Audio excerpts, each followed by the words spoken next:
back to the channel. If you've ever wondered whether technical analysis actually works or if it's just financial astrology, then today's video is going to blow your mind. We're diving into Evidence-Based Technical Analysis by Professor David Aronson, a book that seriously challenges the way most traders think about indicators and patterns. So what's this book about? In a nutshell, Aronson applies the principles of the scientific method to the world of trading. He basically says, enough with gut feelings and subjective chart reading. It's time to test our strategies using data, logic, and proper research methods. This book tears down traditional technical analysis and rebuilds it through the lens of data-driven statistical validation. Aronson argues that unless a trading rule is tested and shown to have predictive power beyond chance, it's just noise. And that's a bold but much-needed message in the trading world.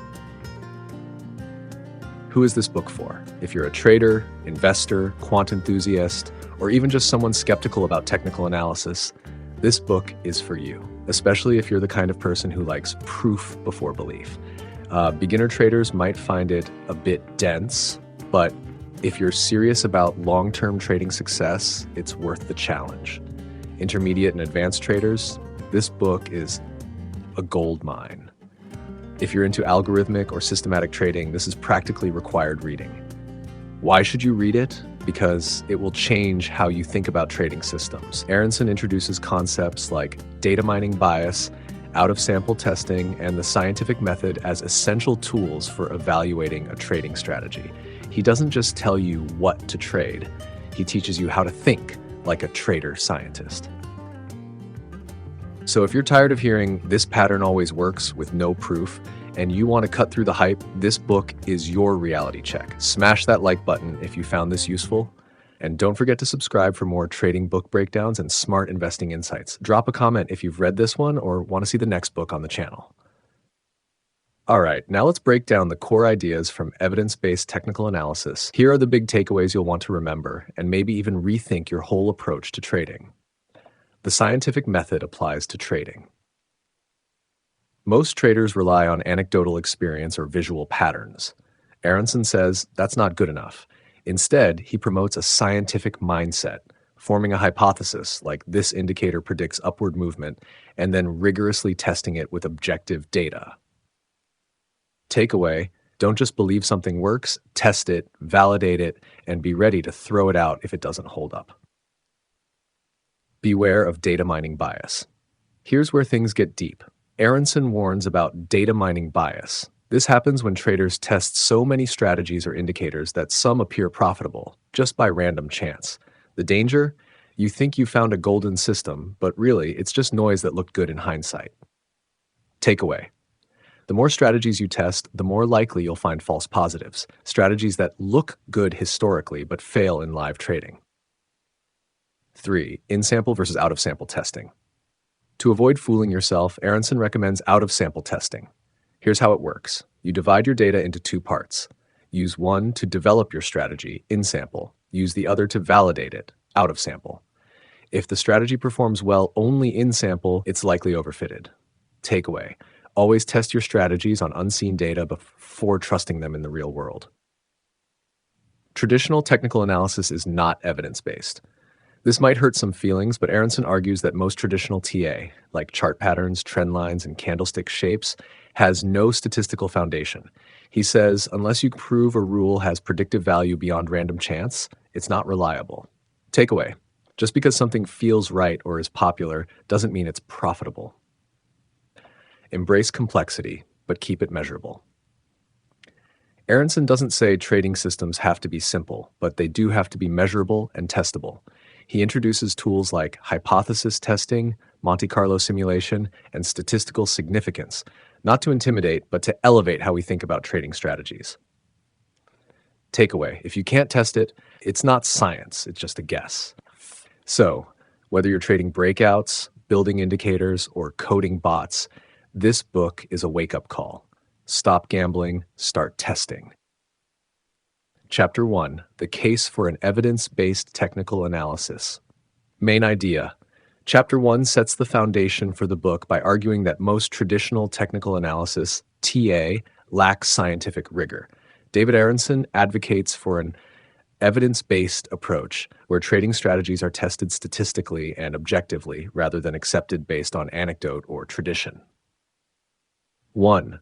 Critique of traditional TA. Many TA methods are subjective, lacking a consistent methodology. Much of traditional TA is rooted in mythology and untested beliefs. Chart patterns and indicators are often accepted without empirical validation. 2. Need for scientific thinking. Aronson introduces the concept of the scientific method as essential for credible technical analysis, emphasizes hypothesis testing, statistical validation, and objectivity. Beliefs in trading should be based on data and evidence, not intuition or tradition. 3. Introduction to evidence-based TA, EBTA. EBTA treats technical signals as hypotheses to be tested, uses historical data and statistical methods to determine validity. Rejects methods that cannot demonstrate predictive power beyond chance. 4. A paradigm shift. Aronson positions EBTA as a paradigm shift similar to the transformation of medicine into an evidence-based discipline. Encourages traders to think like scientists, be skeptical, test everything, and be willing to discard ineffective methods. 5. The role of data mining. Introduces concerns about data mining bias, the risk of discovering patterns that only appear profitable due to random chance. Warns that without proper statistical controls, backtesting can be misleading. Takeaway. Aronson calls for a transformation in how technical analysis is practiced, moving away from folklore and towards a systematic, scientific approach grounded in evidence, statistical inference, and rational evaluation. Here is sample chapters. Evidence-Based Technical Analysis by David R. Aronson. Introduction. Technical analysis, TA, is the study of recurring patterns in financial market data with the intent of forecasting future price movements. It is comprised of numerous analysis methods, patterns, signals, indicators, and trading strategies, each with its own cheerleaders claiming that their approach works. Much of popular or traditional TA stands where medicine stood before it evolved from a faith-based folk art into a practice based on science. Its claims are supported by colorful narratives and carefully chosen, cherry-picked anecdotes rather than objective statistical evidence. This book's central contention is that TA must evolve into a rigorous observational science if it is to deliver on its claims and remain relevant. The scientific method is the only rational way to extract useful knowledge from market data, and the only rational approach for determining which TA methods have predictive power. I call this evidence-based technical analysis, EBTA, grounded in objective observation and statistical inference, i.e., the scientific method. EBTA charts a course between the magical thinking and gullibility of a true believer and the relentless doubt of a random walker. Approaching TA, or any discipline for that matter, in a scientific manner is not easy. Scientific conclusions frequently conflict with what seems intuitively obvious. To early humans, it seemed obvious that the sun circled the earth. It took science to demonstrate that this intuition was wrong.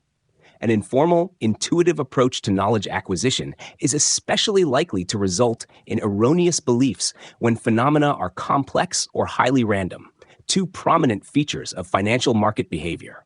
Although the scientific method is not guaranteed to extract gold from the mountains of market data, an unscientific approach is almost certain to produce fool's gold. This book's second contention is that much of the wisdom comprising the popular version of TA does not qualify as legitimate knowledge. Key definitions: propositions and claims, belief and knowledge. I have already used the terms knowledge and belief, but have not rigorously defined them. These and several other key terms will be used repeatedly in this book, so some formal definitions are needed. The fundamental building block of knowledge is a declarative statement, also known as a claim or a proposition. A declarative statement is one of four types of utterances that also include exclamations, questions, and commands. Declarative statements are distinguished from the others in that they have truth value.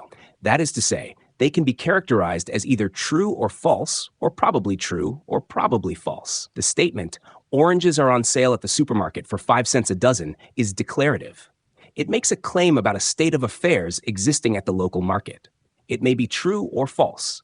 In contrast, the exclamatory statement, "Holy cow, what a deal," the command, "Go buy me a dozen," or the question, "What is an orange?" cannot be called true or false. Our inquiry into TA will be concerned with declarative statements, such as Rule X has predictive power. Our goal is to determine which of these declarative statements warrant our belief. What does it mean to say, I believe X? With regard to states of affairs in general, i.e., matters of fact or what will happen, believing X amounts to expecting to experience X if and when we are in a position to do so. Therefore, if I believe the claim that oranges are on sale for 5 cents a dozen, it means that I expect to be able to buy oranges for 5 cents a dozen if I go to the store.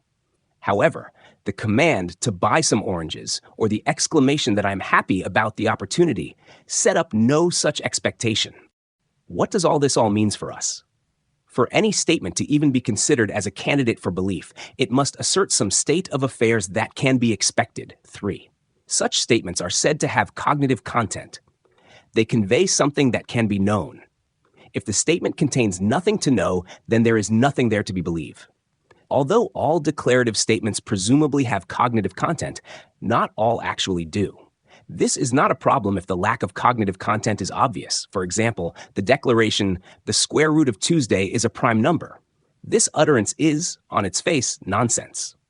There are other declarative statements, however, whose lack of cognitive content is not so obvious. This can be a problem because such statements can fool us into thinking that a claim has been made that sets up an expectation, when, in fact, no claim has really been put forward. These pseudo-declarative statements are essentially meaningless claims or empty propositions. Although meaningless claims are not valid candidates for belief, this does not stop many people from believing in them. The vague predictions made in the daily astrology column, or the nebulous promises made by promoters of bogus health cures are examples of meaningless claims. Those who believe these empty propositions simply do not realize that what they have been told has no cognitive content.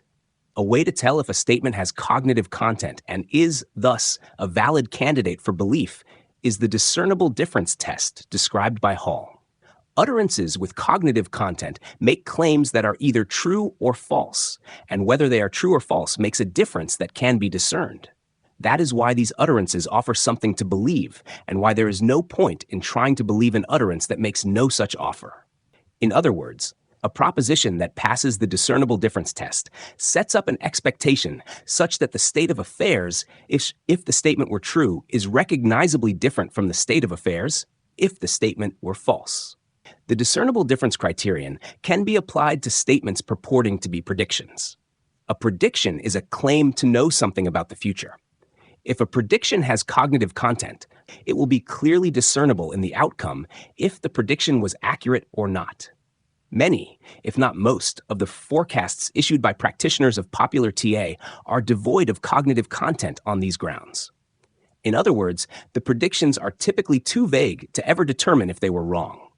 The truth or falsity of the claim oranges are on sale for 5 cents a dozen will make a discernible difference when I get to the market. It is this discernible difference that allows the claim to be tested. As will be described in Chapter 3, testing a claim on the basis of a discernible difference is central to the scientific method. Hall, in his book Practically Profound, explains why he finds Freudian psychoanalysis to be meaningless when examined in light of the discernible difference test. Certain Freudian claims about human sexual development are compatible with all possible states of affairs. There is no way to confirm or disconfirm either penis envy or castration complex because there is no distinguishable difference between evidence affirming and evidence denying these interpretations of behavior. Exactly opposite behaviors are equally predictable, depending on whether the alleged psychosexual stress is overt or repressed. The requirement of cognitive content rules out all utterances that are so loose, poorly formed, or obsessively held, e.g., conspiracy theories, that there is no recognizable difference between what would be the case if they were so, and what would be the case if they were not. In a like vein, the intelligent design theory carries no cognitive freight in the sense that no matter what life form is observed, it is consistent with the notion that it manifests an underlying form specified by some intelligent designer. What then is knowledge? Knowledge can be defined as justified true belief. Hence, in order for a declarative statement to qualify as knowledge, not only must it be a candidate for belief because it has cognitive content, but it must meet two other conditions as well. First, it must be true or probably true. Second, the statement must be believed with justification. A belief is justified when it is based on sound inferences from solid evidence. Prehistoric humans held the false belief that the sun moved across the sky because the sun orbited the earth. Clearly, they were not in possession of knowledge. But suppose that there was a prehistoric person who believed correctly that the sun moved across the sky because of the Earth's rotation. Although this belief was true, this individual could not be described as possessing knowledge. Even though they believed what astronomers ultimately proved to be true, there was no evidence yet to justify that belief. Without justification, a true belief does not attain the status of knowledge. These concepts are illustrated in Figure 1.1. From this it follows that erroneous beliefs or false knowledge fail to meet one or more of the necessary conditions of knowledge. Thus, an erroneous belief can arise either because it concerns a meaningless claim, or because it concerns a claim that, though meaningful, is not justified by valid inferences from solid evidence. Still, even when we have done everything right, by drawing the best possible inference from sound evidence, we can still wind up adopting erroneous beliefs. In other words, we can be justified in believing a falsehood and honestly claim to know something if it appears to be true according to logically sound inferences from the preponderance of available evidence. We are entitled to say "I know" when the target of that claim is supported beyond reasonable doubt in the network of well-tested evidence. But that is not enough to guarantee that we do know. Falsehoods are an unavoidable fact of life when we attempt to know things about the world based on observed evidence. Thus, knowledge based on the scientific method is inherently uncertain and provisional, though less uncertain than knowledge acquired by less formal methods. However, over time, scientific knowledge improves as it comes to describe reality in a progressively more accurate manner. It is a continual work in progress. The goal of EBTA is a body of knowledge about market behavior that is as good as can be had, given the limits of evidence gathering and the powers of inference. Erroneous TA knowledge, the cost of undisciplined analysis. To understand why the knowledge produced by the popular version of TA is untrustworthy, we must consider two distinct forms of TA, subjective and objective. Both approaches can lead to erroneous beliefs, but they do so in distinct ways. Objective TA methods are well-defined, repeatable procedures that issue unambiguous signals.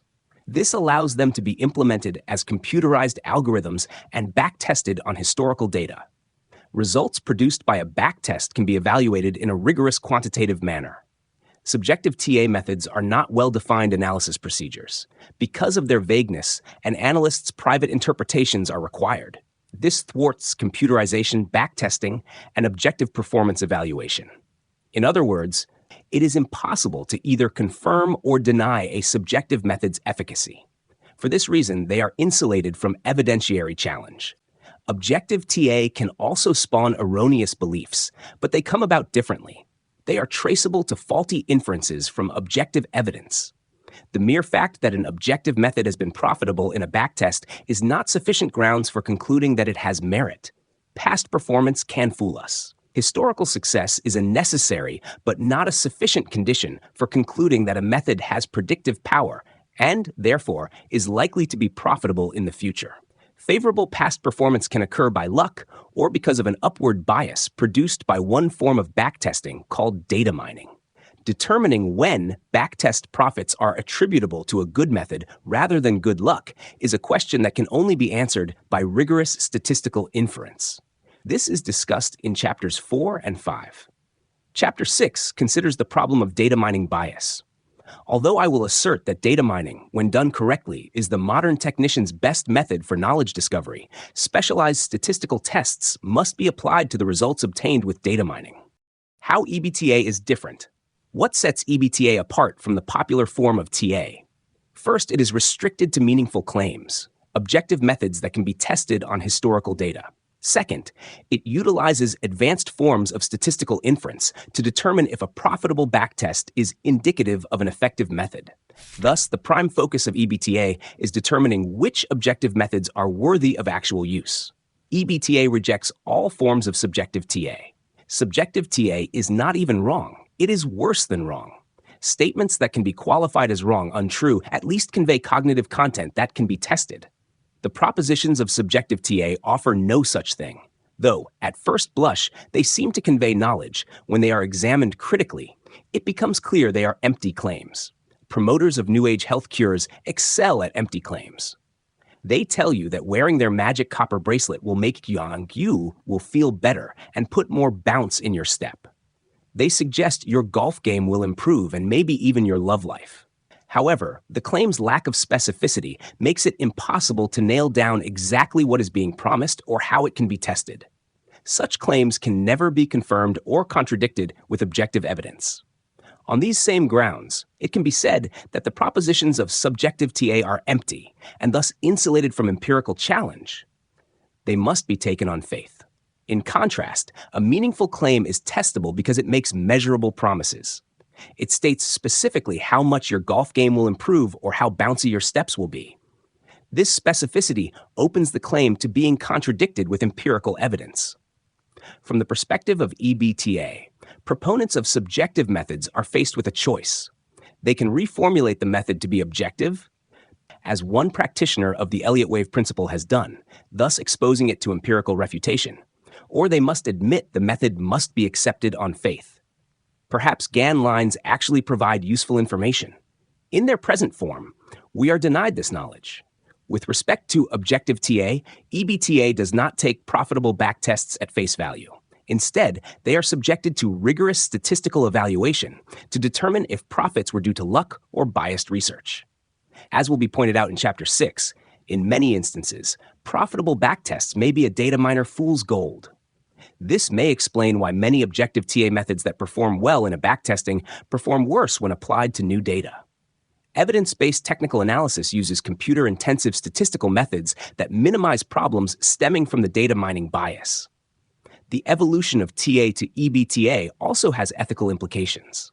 It is the ethical and legal responsibility of all analysts, whatever form of analysis they practice, to make recommendations that have a reasonable basis and not to make unwarranted claims. The only reasonable basis for asserting an analysis method has value is objective evidence. Subjective TA methods cannot meet this standard. Objective TA, conducted in accordance with the standards of EBTA, can. EBTA results from academia. Evidence-based technical analysis is not a new idea. Over the past 2 decades, numerous articles in respected academic journals have approached TA in the rigorous manner advocated by this book. The evidence is not uniform. Some studies show TA does not work, but some show that it does. Because each study is confined to a particular aspect of TA and a specific body of data, it is possible for studies to reach different conclusions. This is often the case in science. The following are a few of the findings from academic TA. It shows that, when approached in a rigorous and intellectually honest manner, TA is a worthwhile area of study. Expert chartists are unable to distinguish actual price charts of stocks from charts produced by a random process. There is empirical evidence of trends in commodities and foreign exchange markets that can be exploited with the simple objective trend indicators. In addition, the profits earned by trend-following speculators may be justified by economic theory, because their activities provide commercial hedgers with a valuable economic service: the transference of price risk from hedger to speculator. Simple technical rules used individually and in combinations can yield statistically and economically significant profits when applied to stock market averages composed of relatively young companies, Russell 2000 and NASDAQ Composite. Neural networks have been able to combine buy-sell signals of simple moving average rules into nonlinear models that displayed good predictive performance on the Dow Jones average over the period 1897 to 1988. Trends in industry groups and sectors persist long enough after detection by simple momentum indicators to earn excess returns. Stocks that have displayed prior relative strength and relative weakness continue to display above average and below average performance over horizons of 3 to 12 months. United States stocks selling near their 52-week highs outperform other stocks. An indicator defined as the differential between a stock's current price and its 52-week high is a useful predictor of future relative performance. The indicator is an even more potent predictor for Australian stocks.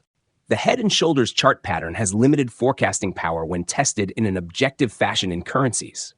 Better results can be had with simple filter rules. The head and shoulders pattern, when tested objectively on stocks, does not provide useful information. Traders who act on such signals would be equally served by following a random signal. Trading volume statistics for stocks contain useful predictive information and improve the profitability of signals based on large price changes following a public announcement. Computer-intensive data modeling neural networks, genetic algorithms, and other statistical learning and artificial intelligence methods have found profitable patterns in technical indicators. But who am I to criticize TA? My interest in TA began in 1960 at the age of 15. During my high school and college years, I followed a large stable of stocks using the Chartcraft point and figure method. I have used TA professionally since 1973, first as a stockbroker, then as managing partner of a small software company, Rodden Research Group, Inc., an early adopter of machine learning and data mining in financial market applications, and finally as a proprietary equities trader for Spear, Leeds, and Kellogg. In 1988, I earned the Chartered Market Technician designation from the Market Technicians Association. My personal TA library has over 300 books. I have published approximately a dozen articles and have spoken numerous times on the subject. Currently, I teach a graduate-level course in TA at the Zicklin School of Business, Baruch College, City University of New York. I freely admit my previous writings and research do not meet EBTA standards, in particular with regard to statistical significance and the data mining bias. My long-standing faith in TA began to erode in response to a very mediocre performance over a 5-year period, trading capital for Spear, Leeds, and Kellogg. How could what I believed in so fervently not work? Was it me or something to do with TA in general? My academic training in philosophy provided fertile grounds for my growing doubts. My concerns crystallized into full-fledged skepticism as a result of reading 2 books, How We Know What Isn't So by Thomas Gilovich and Why People Believe Weird Things by Michael Shermer. My conclusion: technical analysts, including myself, know a lot of stuff that isn't so and believe a lot of weird things. Technical analysis, art, science, or superstition? There is a debate in the TA community. Is it an art or a science? The question has been framed incorrectly. It is more properly stated as, should TA be based on superstition or science? Framed this way, the debate evaporates. Some will say TA involves too much nuance and interpretation to render its knowledge in the form of scientifically testable claims. To this I retort, TA that is not testable may sound like knowledge, but it is not. It is superstition that belongs in the realm of astrology, numerology, and other non-scientific practices. Creativity and inspiration play a crucial role in science. They will be important in EBTA as well. All scientific inquiries start with a hypothesis, a new idea or a new insight inspired by a mysterious mixture of prior knowledge, experience, and a leap of intuition.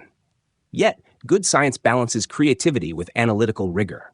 The freedom to propose new ideas must be married to an unyielding discipline that eliminates ideas that prove worthless in the crucible of objective testing. Without this anchor to reality, people fall in love with their ideas, and magical thinking replaces critical thought. It is unlikely that TA will ever discover rules that predict with the precision of the laws of physics. The inherent complexity and randomness of financial markets and the impossibility of controlled experimentation preclude such findings. However, predictive accuracy is not the defining requirement of science. Rather, it is defined by an uncompromising openness to recognizing and eliminating wrong ideas. I have 4 hopes for this book. First, that it will stimulate a dialogue amongst technical analysts that will ultimately put our field on a firmer intellectual foundation. Second, that it will encourage further research along the lines advocated herein. Third, that it will encourage consumers of TA to demand more beef from those who sell products and services based upon TA. And fourth, that it will encourage TA practitioners, professional and otherwise, to understand their crucial role in a human-machine partnership that has the potential to accelerate the growth of legitimate TA knowledge. No doubt some fellow practitioners of TA will be irritated by these ideas. This can be a good thing. An oyster irritated by a grain of sand sometimes yields a pearl. I invite my colleagues to expend their energies adding to legitimate knowledge rather than defending the indefensible. This book is organized in 2 sections. Part 1 establishes the methodological, philosophical, psychological, and statistical foundations of EBTA. Part 2 demonstrates one approach to EBTA, testing of 6,402 binary buy-sell rules on the S&P 500 on 25 years of historical data. The rules are evaluated for statistical significance using tests designed to cope with the problem of data mining bias.